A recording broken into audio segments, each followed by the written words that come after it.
Hintay mo na. Wait lang po. Good morning po. God is good. All the time. Amen. Sige nga, palakpakan natin yung God is good. Because our God is good. Really good. Sige po. It's been a long time. It's been a while na tumayo po ako rito.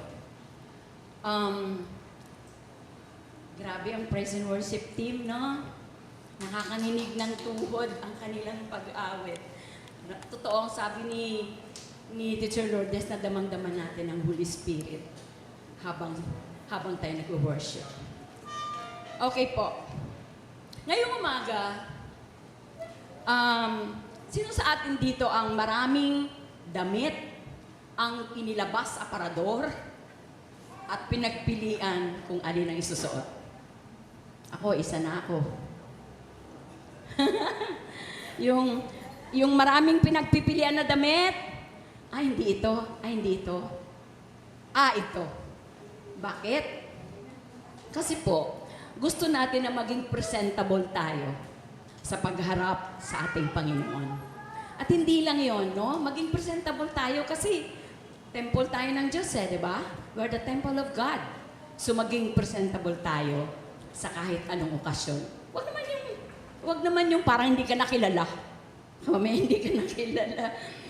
Okay. Kasi po, tayo, ang mga tao, no, ay gusto nila talaga yung maganda sila, maayos sila. Wala namang masama magpaganda. Wala namang masayang mag-ayos ng ating mga sarili. Di po ba? Wala namang masama na mag-lipstick, di ba? Walang masama doon. Yun yung mga little things na kino-cover up natin, yung tinatakpan natin, yung imperfection sa ating mga sarili. Bakit? Kasi gusto natin maging maayos tayo eh. Diba? So, yung iba naman, masyado namang OA. Masyado namang OA kasi sobra-sobra naman, wag lang tamaan dyan na nagpaparitoke pa, lahat yung mga balidosong lalaki na talagang sobra-sobra din sa pag-aayos ng sarili. Sabi nila, OA na daw yun. Pero para sa akin, okay lang. Yung mga ritoke, ewan ko, si Lord lang ang kausap nyo. Kayo na lang ni Lord ang mag-usap. Okay po. May kakilala akong mga artista na magaganda, matatalino, matatangkad. Pero marami po silang pekas sa mukha. Lahi yata nila. Yung maraming parang dark spots, ba tawag doon? Yung melasma. Melasma. Marami pong mga pekas sa mukha. So para matakpan po yun, bumibili sila ng concealer, ng mamahaling concealer. At hindi lang po isa o dalawa, tatlo, patong-patong para matakpan yung imperfection ng kanilang mukha kasi gusto nilang magpaganda. Okay? So sabi ko nga kanina, wala namang masama kung ayusin ang sarili. Nakakalungkot lang isipin that we took too much effort to change our physical outlook at itago ang ating imperfections on our outside appearance. But sometimes we also dangerously tinatago natin, covering up what's going on the inside. Tama? At yun po ang pag-uusapan natin ngayong umaga. Sige po, pulang kayo at nanalangin tayo. Hallelujah. Amang banal Diyos na makapangyarihan sa lahat, Ama, sa pamamagitan ng iyong anak na si Jesus at ng power ng Holy Spirit that lives among us, Panginoon. Lord, ilid mo nga kami sa pag-aaralan naming yung salita, Panginoon, kung ano man po ang nais mong lessons na dapat namin makuha o marinig, Panginoon, nawa ito'y aming magamit sa aming pang-araw-araw na buhay.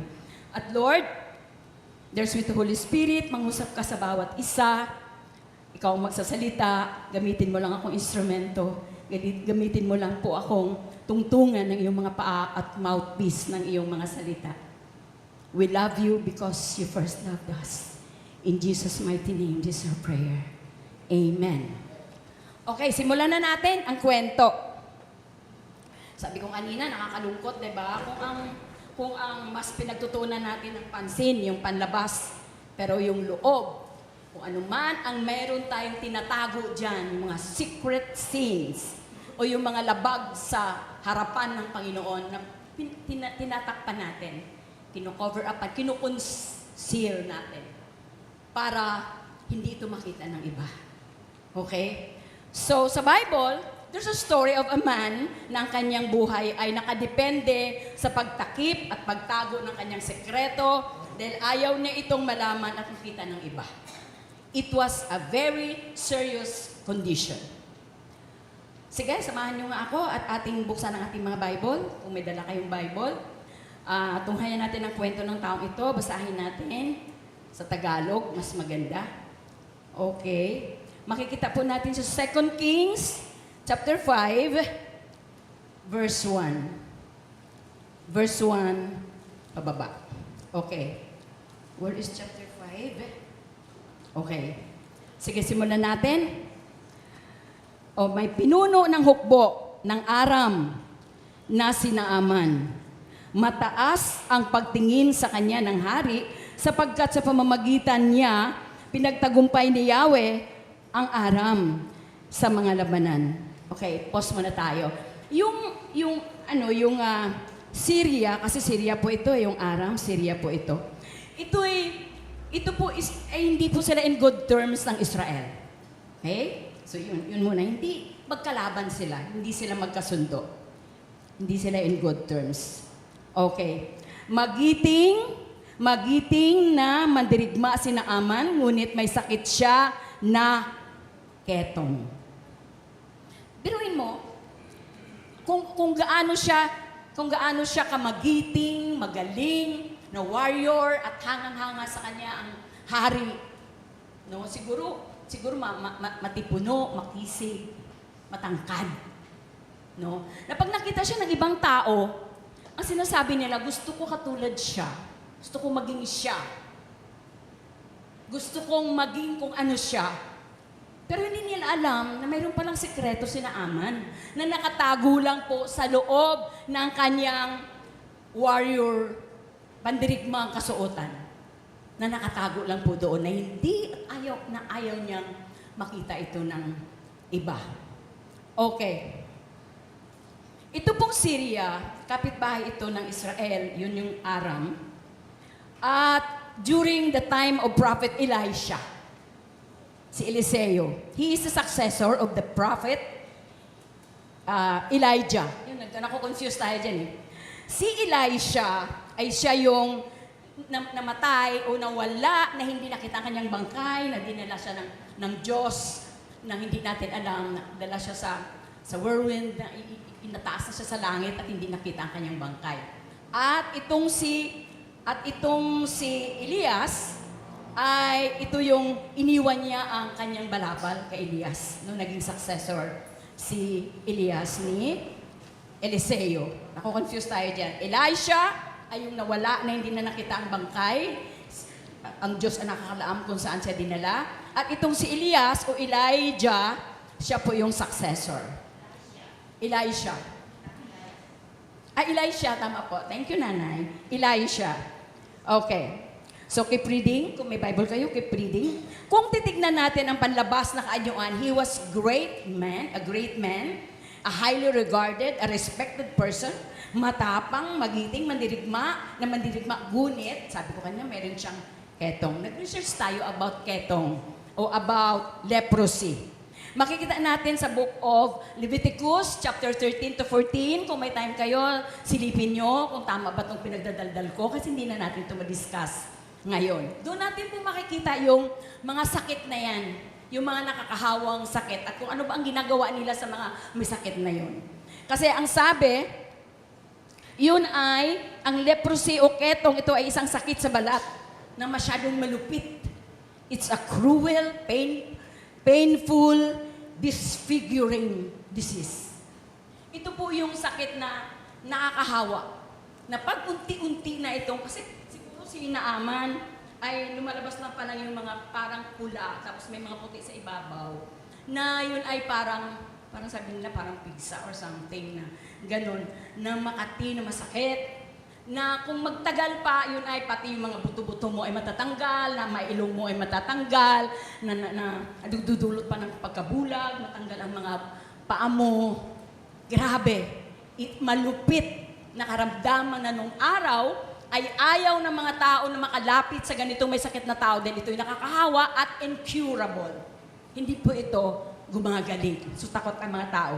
Kaya kung ma-sense na po nila na may ganun kang sakit, sabi kong matignan nyo doon sa Leviticus chapter 13 and 14, nandun po ang paliwanag na dinadala po yung mga tao na ganito, na makakahawang sakit, sa colony away from your family, from the healthy people around you. So doon sila dadalhin sa isang colony na doon ay puro mga leper ang mga nagsasama-sama. So ibig sabihin, mapapalayo ka na sa pamilya mo at sa sibilisasyon kung saan na healthy ang mga tao. Dito po sa story ni Naaman, no, sinasabing successful siya na tao, a great person siya, dahil sa tinatago niya ito.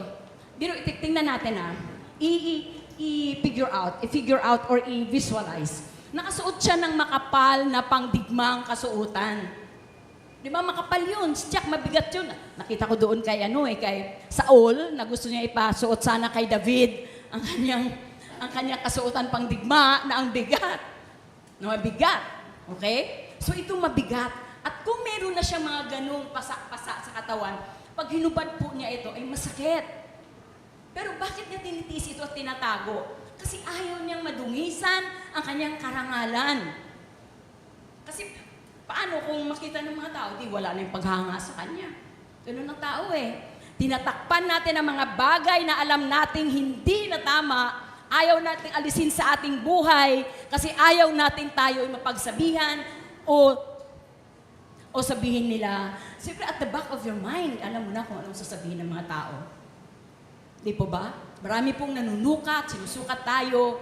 So, ang Diyos lang at ikaw ang nakakaalam kung anong sekreto na mayroon kang tinatago na ang Diyos ay hindi mo pwedeng pagtaguan. Tanong ko po, sino po sa atin dito? Ako po, tinanong ko na yung sarili ko eh. Ang mga sekretos ko sa buhay ay isinurrender ko na sa Diyos. Of course, I'm not perfect pa rin. Walang perfect sa atin. Nagkakasala tayo araw-araw. Pero every now and then, dinudulog mo sa Diyos at hinihingi ng patawad at sabihin mo sa Panginoon, ito, correct mo ako. Sabi nga ni David, create in me a pure heart, O God. Di ba? So kung mayroon tayo dyan, sometimes, ito ha, tinatakpan natin ng maayos ang panlabas dahil ayaw nating malaman ng iba. Pero minsan, mas madali pa natin makita ang kapintasan ng iba kaysa ating mga sarili. Madali pa nating ma-pinpoint na si ano ay ganon, kaysa ating mismo sarili na madami din tayong. Sabi nga, pag nagturo ka diba, ito, nakatutok dun sa isa, pero yung tatlo sa'yo. Totoo yan, yung illustration na ganyan. Naniniwala ako dyan, dahil dumaan sa buhay ko yan eh. At hanggang ngayon, may ganun pa rin. Okay, yun ay judgmental spirit na ang sinasabi niya, mas magaling ako sa iba. Mas magaling ako sa kanila. Okay? So kung mayroon po tayong ganun sa ating mga puso ngayon, sa ating kaisipan ngayon, ay huwag ka na magpatumpik-tumpik. Usapin mo na ang Diyos. Sabihin mo na sa Kanya, isuko mo sa Kanya yan. Kasi katulad ni Naaman, ang tagal-tagal niyang nagtiis at inililihim niya, tinatago niya ang kanyang ganong sakit sa kanyang balat na kung magtatagal pa ilalala. So hintayin pa ba natin lumala ang sitwasyon ng ating personal na relationship with God? Hintayin pa ba natin na tumigas ang ating puso dahil ang tigas ng ating ulo? Okay? So, hindi ako nagagalit po. Baka magalit kayo sa akin. Walang nagagalit dito. Okay? Hindi naman din ako nagagalit. Okay? Ang sarap lang kasing kausapin kayo kasi tahimik kayo eh. Walang lumalaban sa inyo. Okay, so, sa pagpatuloy ng ating kwento about the story of Naaman, may tatlong bagay tayong dapat malaman o may tatlong steps tayo na dapat gawin para maiwasan natin o matuto tayo sa sitwasyon ni Naaman. Ano man ang mayroon tayo sa buhay ngayon. Sabi kanina ni Teacher Tina, may kabigatan man, may problema man, may mga pinagdadaanan man, ay andyan lang ang Diyos na sa kalagitnaan natin. Naghihintay siya, kausapin mo siya. Okay, 3 bagay ang dapat natin malaman kung nais talaga natin ang tunay na pagbabago ng buhay. Ang title po ng ating pinag-usapan ngayon ay The Gift of Change. The Gift of Change from the inside out. Okay? Bakit ganoon ang title natin? Malalaman natin maya onte. Okay po, patuloy tayo. Basahin natin tuloy tayo. Tingnan natin kung ano itong ginagawa ni Naaman.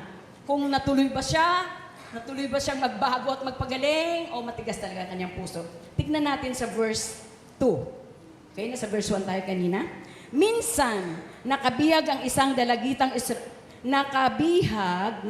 dalagitang Israelita ang mga Arameo.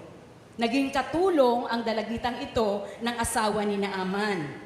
Sinabi nito sa kanyang among babae, kung lalapit ang aking Panginoon sa propeta na nasa Samaria, tiyak na pagagalingin siya noon. So, ang isang bata dito, yung dalagita, walang pangalan, hindi siya kilala. Kasi sabi ko sa inyo kanina, di ba, magkalaban itong Syria at ang Israel. So, palagi silang nag-aaway. Ngayon, pag may mga encounter sila, pag may mga nasamsam sila, halimbawa, natalo yung isang hukbo, ay may nasamsam silang mga gamit, iuwi nila yon. Ganun noon. At kahit tao kinukuha nila. So, itong dalagitang ito, ay nakuha nila dun sa labanan, na itong dalagitang ito ay ginawang katulong kasambahay ng asawa ni Naaman. Wala siyang pangalan dito sa Bible. Walang maraming sinabi sa kanya dito sa Bible. Pero yung sinabi niyang to, na sinabi niya doon sa asawa ni Naaman, sa amo niyang babae, no, na kung si Naaman ay pupulalapit sa Panginoon, sa propeta na nasa Samaria, tiyak na pagagalingin siya nun. So may alam ang batang ito. At siya ang naging instrumento ng Diyos para kay Naaman. Kasi walang kagalingan si Naaman eh. Katulad din natin, kay maliit na gawain, hindi tayo pinapansin. Hindi tayo napapansin sa gawain na yan. Yung mga bagay na parang hindi ka pansin-pansin, pero ginagawa natin. No? Yung mga maliliit na bagay.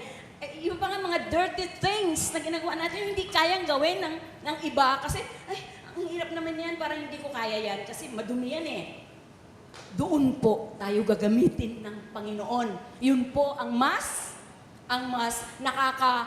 nakaka-bless sa taong yun. So, ang nangyari po, itong bata ay naging instrumento ng paggaling ni Naaman. Sige, tuloy po tayo. Tuloy tayo sa verse 4. Nang marinig ito ni Naaman, pumunta siya sa hari at ipinalita ang sinabi ng dalagitang Israelita. So, nung narinig ni Naaman, dahil matagal na po siya naghahanap, siguro this time sinabi niya na, hindi ko na to kaya. Kasi po sa pamilya, sa atin po, kaya nating pagtakpan o taguin o itago, i-cover up ang mga bagay sa labas. Pero sa family po natin, sila po ay nakakaalam. Hindi po natin pwedeng itago sa ating mga malapit sa ating buhay, lalo na sa pamilya natin. So alam ng asawa ni Naaman ang kanyang tinatagong sakit. At alam ng mga servants, kasi pag naghubad siya ng kanyang pangdigma, kasuotan, tutulungan siya ng mga servants kasi siguro ang hirap-hirap tanggalin yun. So alam nila. Okay? So siguro, dumating na yung point kay Naaman na hindi ko na to kaya. Sige na nga, sinabi ng dalagitang ito na mayroong isang pwedeng magpagaling. Sige nga, siguro sinabi niya, sige nga, kailangan ko nang makahanap ng makakatulong sa akin. Dumating na sa realization na kailangan na niya may makakatulong sa kanya. Okay, so, sinabi naman ng hari, nagpaalam, no? Nagpaalam to sina Aman sa hari. Sinabi naman ng hari, sige, pumunta ka. At magpapadala ako sa iyo ng sulat para sa hari ng Israel kasi nga hindi sila magkasundo. So, kalimutan natin yung gulo nila. Tuloy natin yung ating kwento. Kung ano man yung gulo nila noon. So, real change requires honesty. Honesty begins with me. Ang honesty ay nagmula kay Naaman. Naging honest siya at naging honest na siya sa hari. Siyempre, hindi dito alam ng hari siguro. Pero naging honest na siya sabihin sa hari ang kanyang kalagay. Kasi nag-seek out na siya. Seek out na siya for help. Kasi sabi niya, hindi niya na kaya. Dumadating tayo sa puntong ganon na hindi na natin kaya. Okay? Emotional, spiritual, financial, anything under the sun na hindi na natin kaya. Pero nagpapatumpik-tumpik tayo. Sana maging katulad tayo ni Naaman na dumating sa realization, nandyan na. Huwag mo nang palagpasin pa. May tutulong sa'yo. Pumunta ka sa leader mo. Mga youth. Kung may mga problema kayo, pumunta kayo sa leader nyo. Maraming pastor trusted friend. Maging honest tayo. Maging honest ka sa isang trusted friend. Pumunta ako, dati kay Nanay Fee ako pumupunta. Mini-message ko yan. Sa kanya ako nagsasabi maliliit na bagay. Sinasabi ko sa kanya, nagsisik out ako ng totoo na tulong. No, either masama man yan na parang, hindi ko iniisip na baka sukatin ako ni Nanay Fee. Noong mga panahong yun. Ngayon, meron pa naman, pero Ate Sim, saan si Ate Sim? Nanay. Okay. So, ang unang bagay, real change requires honesty. Honesty starts with myself. Okay? Honest with others. Kaya naging honest siya sa hari. Kaya nalaman ng hari. Pwede mong itago sa tawang kondisyon mo, pero sa Diyos, hindi mo po ito kayang itago. Kaya pag may nararamdaman kang may nakasiksik dyan sa puso, ikaw lang naman nakakaalam. Ako hindi ko alam kung anong pinagdadaanan ninyo. Kahit asawa ko, hindi ko rin alam kung may pinagdadaanan din siyang personal na hindi niya masabi sa akin. So ang Diyos lang ang nakakaalam. Kayo lang ng Panginoon ang may alam kung ano ba yung dapat mong isuko, ano ba yung dapat mong maging honest ka sa Kanya. Kasi alam na niya kahit di ka magsalita eh. So why not go and ask for help sa ating Panginoon? Then siya lang po ang makakatulong sa atin. Okay. Ang ating pagbabago, ay, layo pa na pala. Okay. So, naging honest siya, kailangan niya ng tulong. Alam niyo po, ang gusto ng kaaway, alam niyo man ang kaaway, roaring like a lion. Nandyan lang po siya, nakikinig. Hindi niya naman nabasa ang ating isip at puso eh. Sa sinasabi po natin, doon po siya, nakikiramdam, na ito pala ang gusto ni Nita. Ito palang problema ni Nita. Teka nga, pakialaman ko nga ito. Nandyan lang siya. Sinasabi ng kaaway, ay, mahihiya ka. Huwag ka magsabi ng totoo. Nakakaya ikaw lang naman may problemang ganun eh. Ikaw lang mag-isa.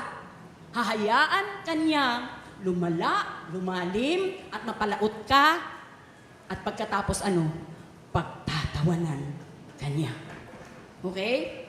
So, huwag tayong maniwala sa kaaway na ay, ikaw lang may problema, kaya huwag kang magsabi ng totoo, nakakaya. Okay, pagpatagal ng patagal ay lalong lalala. So, seek out sa isang trusted friend. Sino ba mga trusted? Sa leaders, ako, ini-encourage ko yung mga youth. No? Madami ba tayong youth ngayon dito?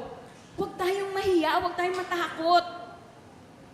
Dahil ang leaders ninyo, hindi naman kayo papabayaan. Yung mga adults, huwag din kayo mahiya lumapit kay Nanay Fee. Sa mga pastors, magsabi kayo. O sa mga trusted friend natin, na pwede nating sabihin ang totoo. Iiyak mo sa kanya at nasa gitna ang Panginoon, pwede mong sabihin na, sis, ano nga naman ako? check mo naman ako. Check on me, please. And pray for me, please. At huwag din natin ipagdamot yung panalangin para sa ating kapwa Kristiyano, kapwa mananampalataya. Kasi tayo narito para magpalakasan, hindi magpabagsakan, at hindi magpahilahan pababa. Okay, susunod, basahin natin ulit sa Bible. Saan na tayo? Okay. Change comes when I'm honest with myself and when I'm honest with others. Okay. Eto na. Basahin na natin ang verse 5. Sa verse 5 na tayo. Hello? Sige, okay lang yan. Tahimik kayo, nakikinig kayo. Okay, 5. Okay. At sige, pumunta ka na. Yun na, magpapadala daw siya ng sulat. Pumunta si Naaman na may dalang 350 kilong pilak at 6,000 pirasong ginto at 10 magagarang kasuutan. Wow, bongga talaga to si Naaman. Ang dami niyang dala para siyang babae. Kasi ako pag umaalis ako, ang ganyan, ang dami kong dala na hindi naman nagagamit. Okay? Para siyang babae, ang dami niyang dala.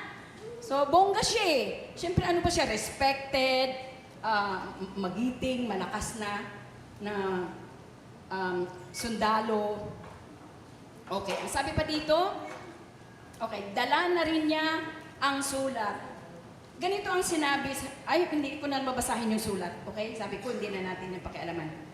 Verse 9, nalaman nito ni Naaman, kaya sumakay siya sa kanyang karwahe at pumunta siya sa bahay ni Eliseo at naghintay sa harapan nito. Kasama ang marami niyang kawal at nakasakay sa kabayo at mga karwahe. Okay, nagpadala si Eliseo ng isang lingkod sa kanya, pinasabi, pumunta ka sa Ilog Jordan, lumubog ka ng 7 beses at magbabalik sa dati ang iyong katawan, gagaling ang iyong ketong. So here's Naaman.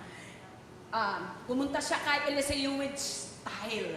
Diba? Ang karwahe, dala, puno ng mga sundalo niya. Okay, mga warriors. At siya, kung ano yung mga dala niya, sabi niya kasi ibibigay daw niya yon kay Elisha na kabayaran pag pinagaling siya. Pero hindi yon. Hindi yon kabayaran, walang bayad yon. Because God was going to gift him change from the inside out. Palakpakan nga natin ang Panginoon. Palakpakan natin kasi tayo din eh. Tayo kailangan ng kagalingan natin, hindi lang dito. Dapat manggaling sa kaloob-looban ng ating puso hanggang sa labas ng ating pagkatao. Yun dapat ang kagalingan at pagbabago na dapat mayroon tayo sa harapan ng ating Panginoon. Okay. Tapos, ang nangyari dito, pinadala ng Eliseo messenger. Hindi ba nang siya binuksan ng pinto?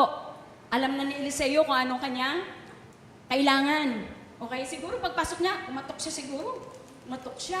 Nang akala niya, lalabas si Eliseo at tatayo. Sabi kasi, andito, natatayo si Eliseo at tawagin si Yahweh at magkukumpas ng ganon para siya'y pagalingin. Para bang si Cinderella, dubi-dubi-dubi-dubi-do. Yun ba yun?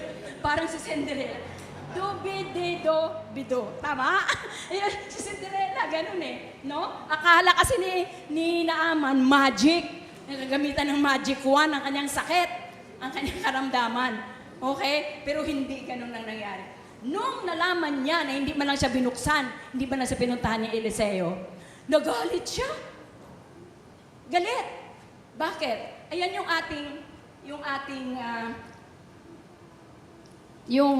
yung ganun tayo. Pag hindi sinagot ng Diyos ang ating mga panalangin, if God doesn't show us sa gitna ng ating problema, sa gitna ng ating gulo ng buhay, family, relationship, sickness, pag hindi nag-show up ang Panginoon, ang inisip natin, hindi na tayo mahal ng Diyos. Nakalimutan o hindi na tayo kilala ng Diyos. Magtatampo na tayo, magagalit tayo. Kasi ang galit daw ay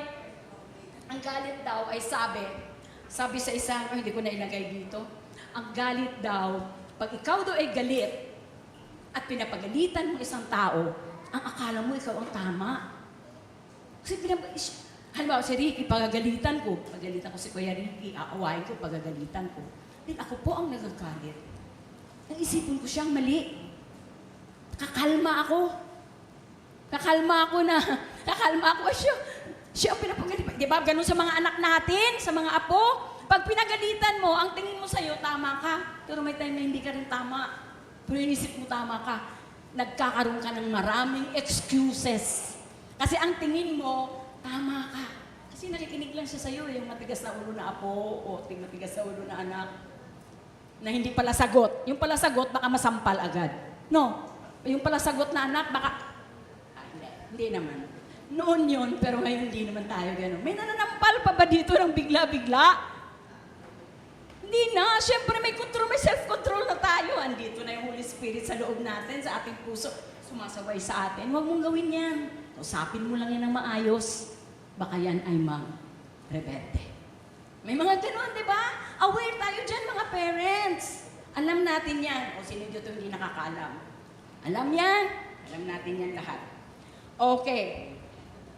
Ngayon, ito si Naaman, dahil hindi siya pinuntahan ni Elisha sa labas, ay nagdrama. So, real change, dito sa pangalawang punto natin, real change comes from simplicity, not drama. Okay? Ang mga kababaihan dito mahilig magdrama. Di ba? Addict tayo sa drama. Di ba pag nanonood tayo ng mga Facebook, yung Facebook talaga naman. Ang dami mga bagay doon na nakakayamot. Kaya, bira na din ako mag-Facebook. Basta ganun. Alam nyo yan, nagpa-Facebook kayo eh. Okay. So, simplicity, act of obedience, not anger. Hindi ang simplihan mo lang. Simplihan mo lang kasi hindi naman kailangan ng Diyos yung kung ano ibibigay mo. Ano i-offer mo. Hindi niya po kailangan yan. Kaya wala yan, siya pa rin ang Diyos na magliligtas at magpapagaling sa'yo. Kasi wala ka man ibigay.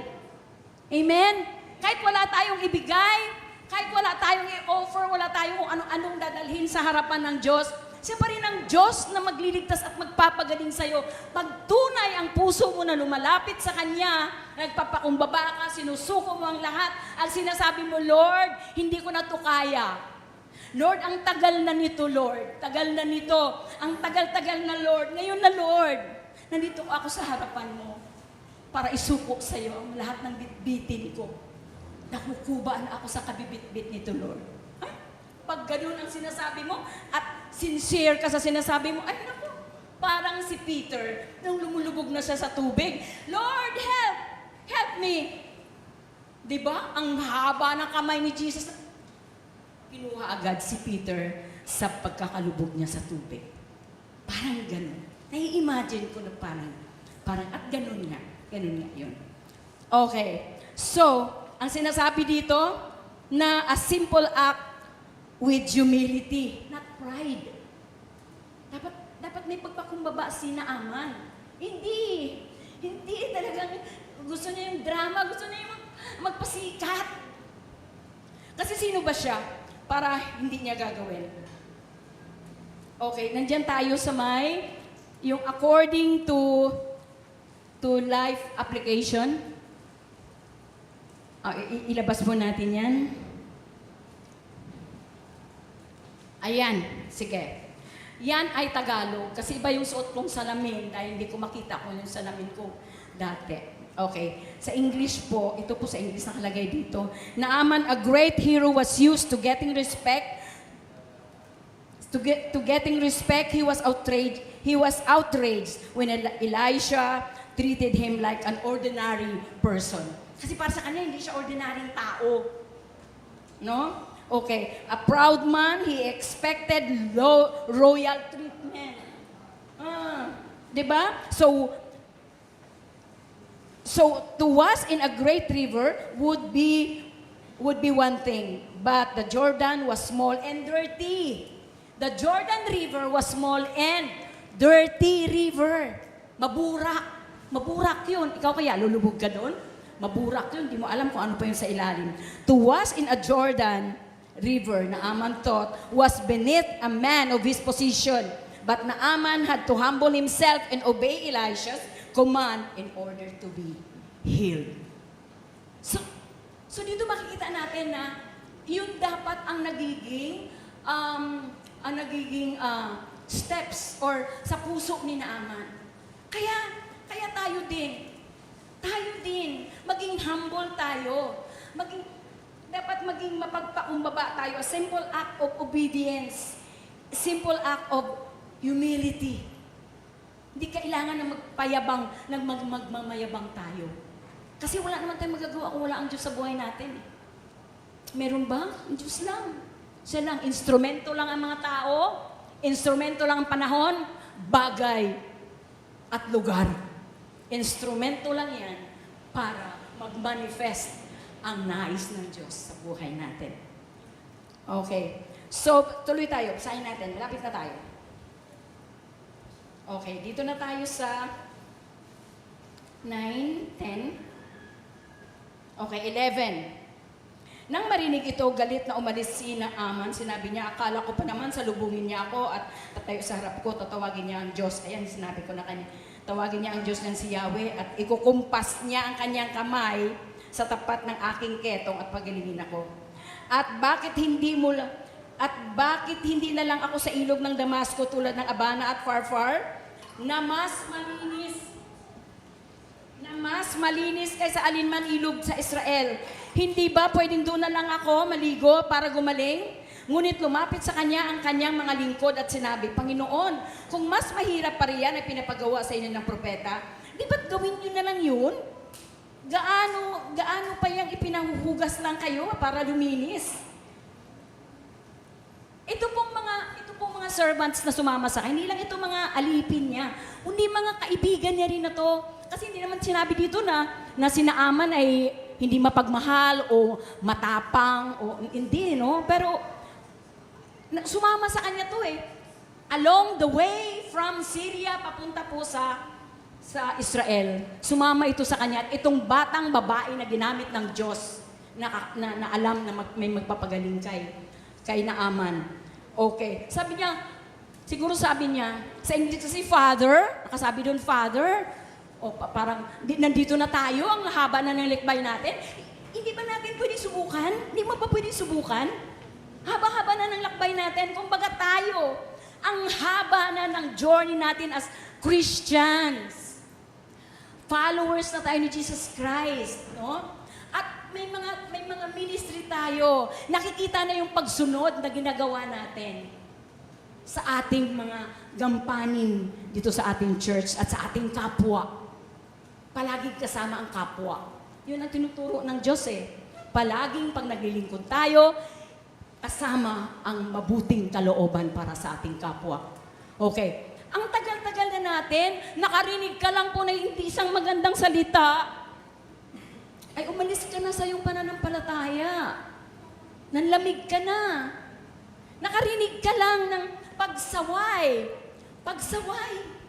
Ay, hindi mo muna inanalyze kung may kasalanan ka rin ba. Kasi vice versa. Alam niyo po, kung tayo po, pinapakinggan natin, magiging honest tayo sa ating sarili at yung Holy Spirit ay mararamdaman natin, no, maging sensitive po tayo sa Holy Spirit. May itinuturo po siya sa atin. Saan yon? Hindi audible voice, ha? Hindi audible voice. Dito din po sa Bible. Andito po yung mga instructions na nagtuturo sa atin para tayo makaiwas sa mga gawang pagsisihan natin sa huli. Kunting-kunting nasaling ka lang, hindi ka lang nabate, o pinangaralan ka lang, pinagsabihan ka lang, na dapat lang naman pagsabi. Sino ba ang gusto niya magsabi sa inyo? Si BBM? Gusto niyo si BBM ang pupunta dito para sabihan tayo sa mga ginagawa natin? Siyempre yung leader natin. Yung kasama natin dito sa church na ating itinuturing na higit pa sa ating personal na nanay at tatay. Okay po? So, kaunti lang makarinig. Wala na. Iwanan na ang panan. Kasi nakabase tayo sa feelings and emotion. Sa feelings and emotion. Mas pinapairal natin yung emosyon natin. Okay? Mas pinapairal natin yun eh. Hindi yun ang basihan. Hindi yun ang source ng pagbalanse ng kung ano ang kalooban sa atin ng Diyos. Kasi ang ating Panginoon, hindi siya nakatuon sa feelings and emotion, kundi sa devotion with the Father. Kung ano ang kalooban ng Ama nung siya ay nandito sa lupa, yun po ang kanyang sinusunod. Naging mapasunurin siya hanggang sa kamatayan sa cross ng Kalbaryo. Ganun ang ating Panginoong Jesus. Okay, sunod. Saan na tayo?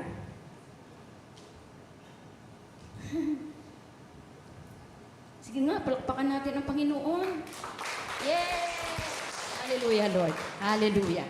Sana tumimo sa ating mga puso ang ating mga narinig ngayon. Kasi una na po akong nasaktan at tinamaan. Doble-doble, marami. Okay? So, nasaan na siya? Okay, dito na siya. Kaya, okay, kung sabi nga ng kanyang servant, sige, try mo. Tagal-tagal natin ang biyahe eh. Why did you try? Try it! Try it, Master. Or Father nga sabi sa English translation. Okay. So, ang verse 14, last verse. Kaya nang pumunta rin sina Naaman sa ilog Jordan at naglublob ng 7 beses, gaya ng ipinabili ni Propetang Eliseo, nagbalik ang dati niyang laman at kuminis ang kanyang balat tulad ng kutis ng bata. Yeah! Hallelujah! Pag tayo inayos ng Diyos, pinagaling at binago, maging bago tayo talaga. If we truly encountered God, hindi maaari walang pagbabago. Kaya sinasabi na, bakit siya parang wala namang pagbabago? Oh, naging judgmental talaga din tayo. Pero alam niyo yun, masisense niyo naman yun eh. Masisense natin yun. Kasi alam na natin kung sino, si Jesus, kung ano, Holy Spirit, kung ano tayo sa Diyos, alam natin yan. Hindi pwede sabihin na hindi natin alam, ay hindi ko naman siya nafe-feel. Eh baka hindi ka talaga tunay na nagdi-devotion sa Kanyang will. Dapat you are living under the will of God. Hindi will na kung sino-sino. Hindi will mo. Kasi kung gano'n ang mangyayari, ay wala po. Wala tayong mararamdaman. Kasi ang mabigat nating kaaway, sino po ang mabigat nating kaaway? Hindi daw si Satanas. Ang sarili natin, ang ating worst enemy is ourselves. Tandaan po natin yan. Kaya lagi mong tanungin, self? Okay ka na ba?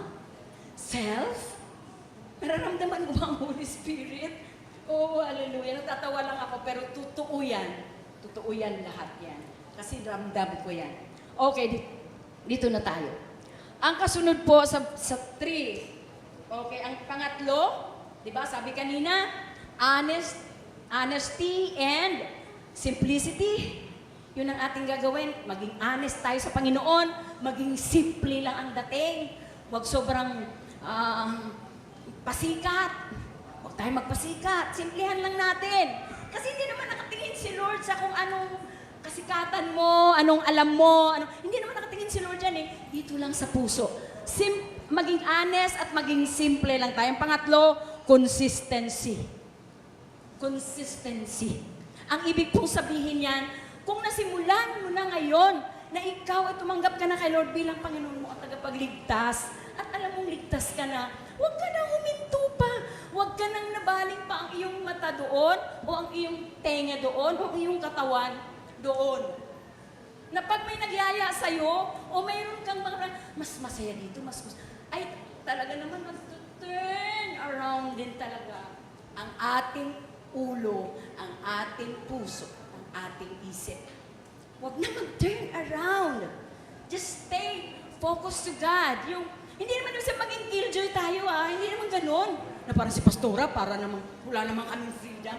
Of course, kaya nga tayo may free will eh. Free will to choose.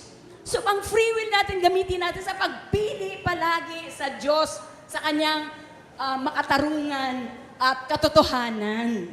Yun lagi ang piliin. Yun ang free will. Hindi free will, gumawa ako doon, liliko ako doon, free will ko to. Pupunta ako doon, free will ko to. Ang ibig sabihin ng free will ay malaya tayong sumunod sa Diyos. Yun ang free will na ibig sabihin, hindi free will na kung ano-ano ginagawa natin. Okay, so yan na. Ayan na tayo. Sige. Consistency. No, ang ibig sabihin ng consistency, maging consistent. Ang consistent is a challenge or choice. Tama, may choice. Challenge, pero may choice. It's your choice. It's your choice kung ano bang pipiliin mo. It's always our choice. Pero ang pinaka-choice, ang pinaka-pipiliin natin ay ang Diyos. Palagi. Ang kabutihan, ang katarungan, at ang katotohanan. Okay. So ito po. Ang sabi ni Elijah, ay 7 times. Para sa akin, yung 7 times sa paglublog is a symbolic of process. Process. Kasi po ang pagbabago ng tao, hindi naman niya kagad-agad instant, wow! Born again na ako. I am a new creation. My past has gone and the new has come. Pero bukas nakikita mo ganun siya ulit. Kasi po on process po ang pagbabago. Hindi naman po yun ito na ngayon sige, bago ka na. Hindi ganon, hindi magic. My process. At ang process po, we have a part also sa buhay natin. We have to do our part. Hindi lang, kita mo dito, pagagalingin siya ng Diyos ng 7 beses. So, process. 7 number is a process. Okay? At may part si Naaman para gawin ito. Anong gagawin niya? Lulublob siya dun sa burak na hindi na, baka pag lublob mo dun, hindi maangat ang paa mo kasi burak yun eh. Pero you have to do it.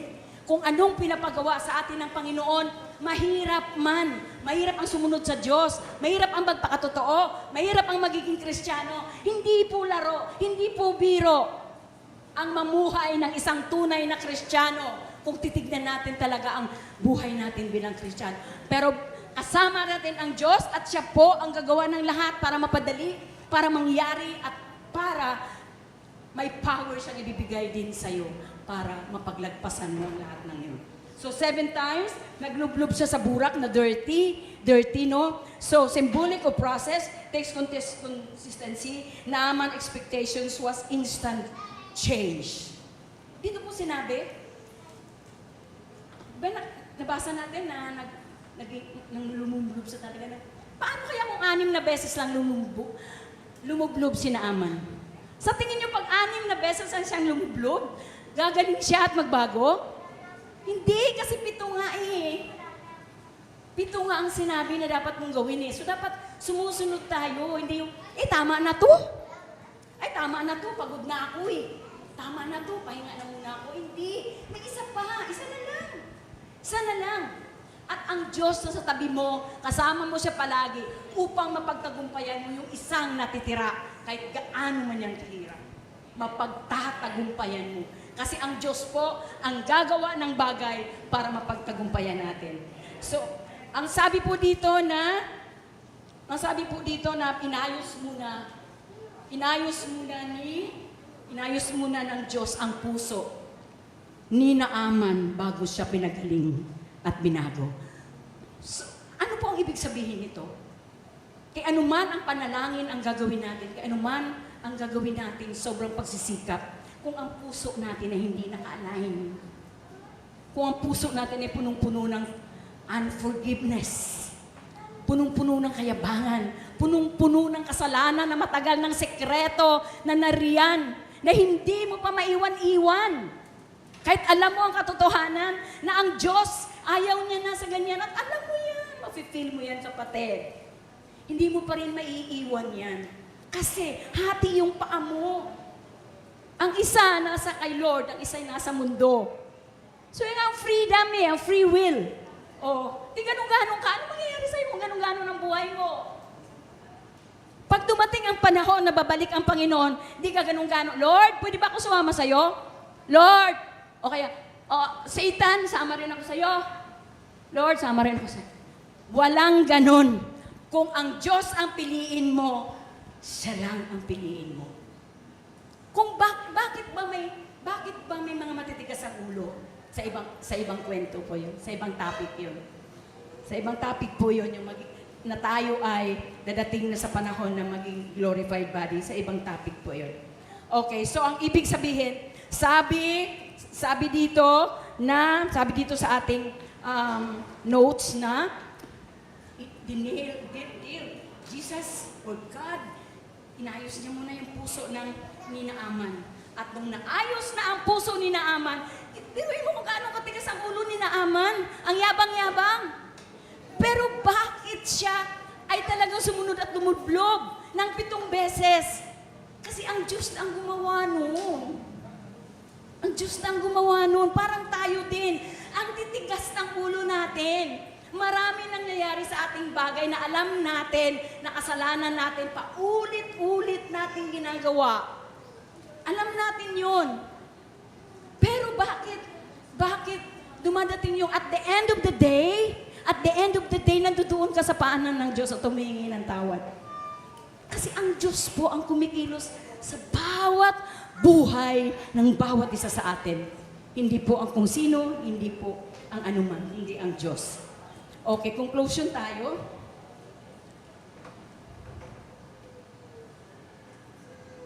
Okay.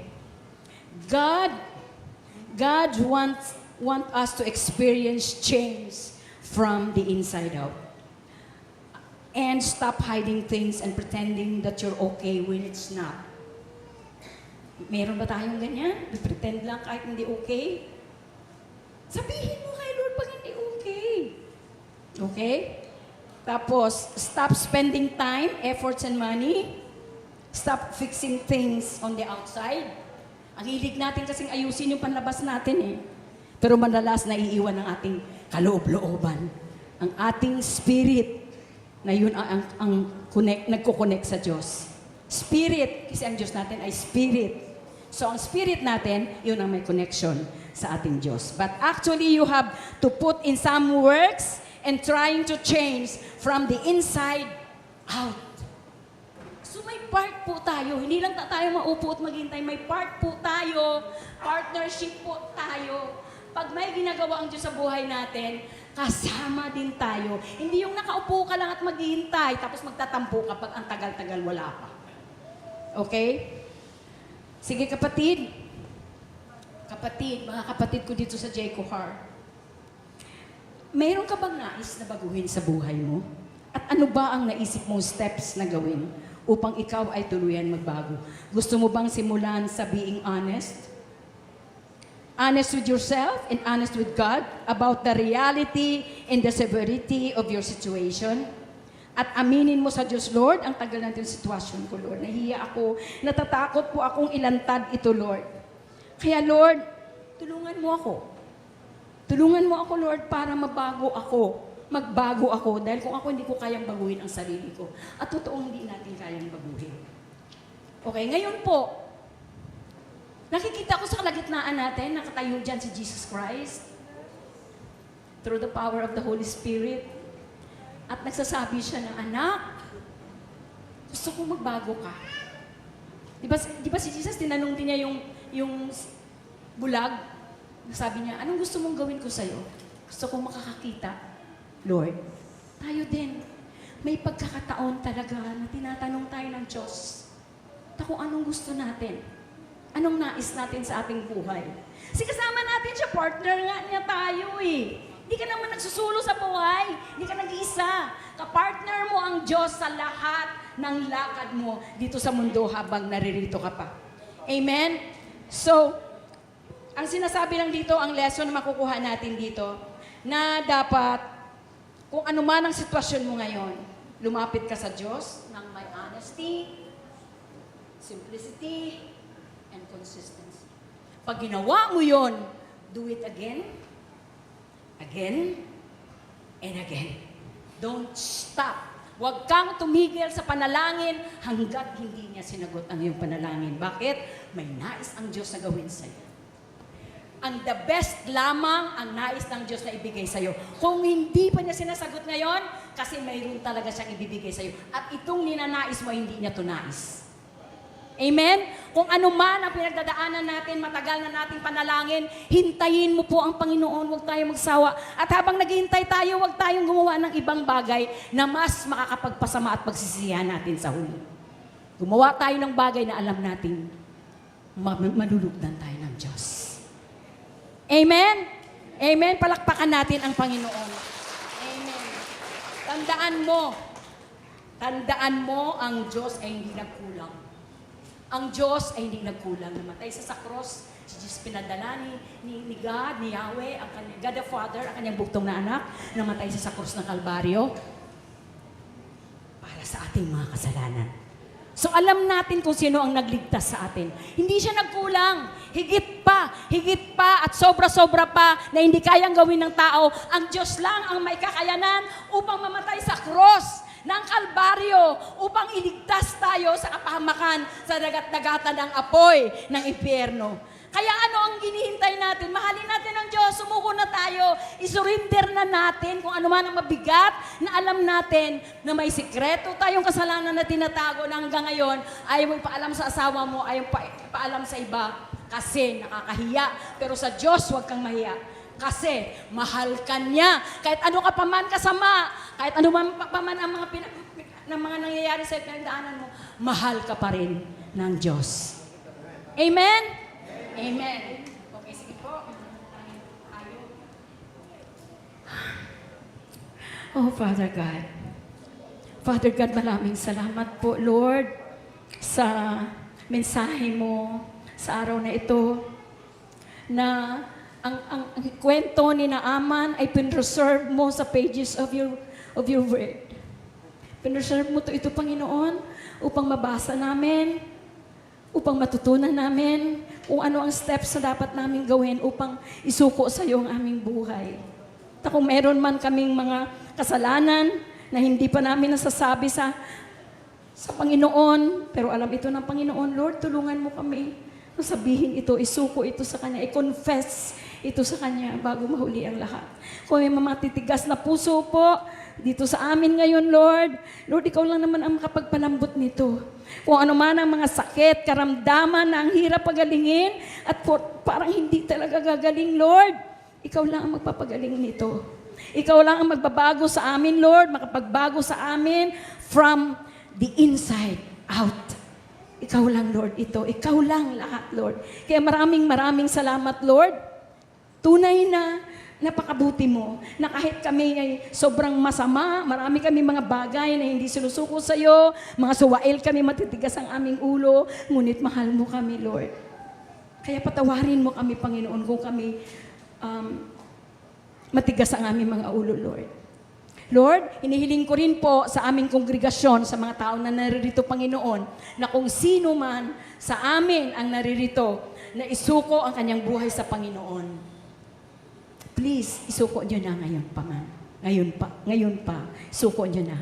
May mga pastors tayo na pwede nyong lapitan upang isuko nyo sa kanila, isuko nyo sa Diyos at sila ang magpanalangin sa inyo. Wala na tayong oras, kaya hanggang dito na lang. Maraming salamat, Lord. Sa iyo lamang ang pinakamataas sa papuri na may pasasalamat at pagsamba. In Jesus' mighty name, this is our prayer. Everybody says, Amen.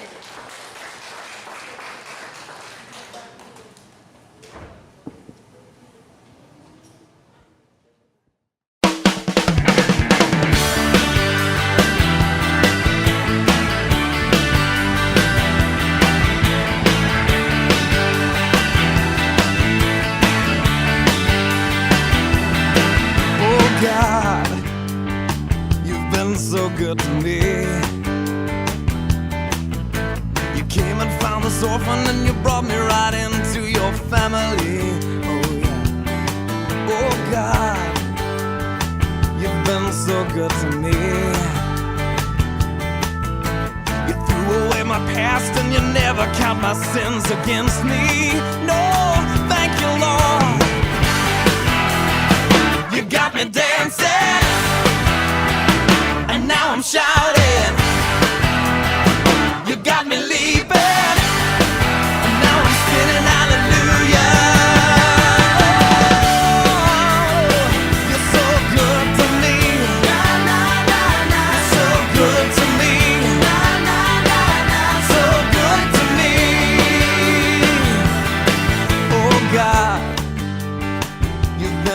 good to me. And every day I wake up, I breathe another breath of your mercy. Oh God, you've been so good to me. My delight is in you, 'cause I know that your hand is upon me. Oh, you got me dancing, and now I'm shouting. You got me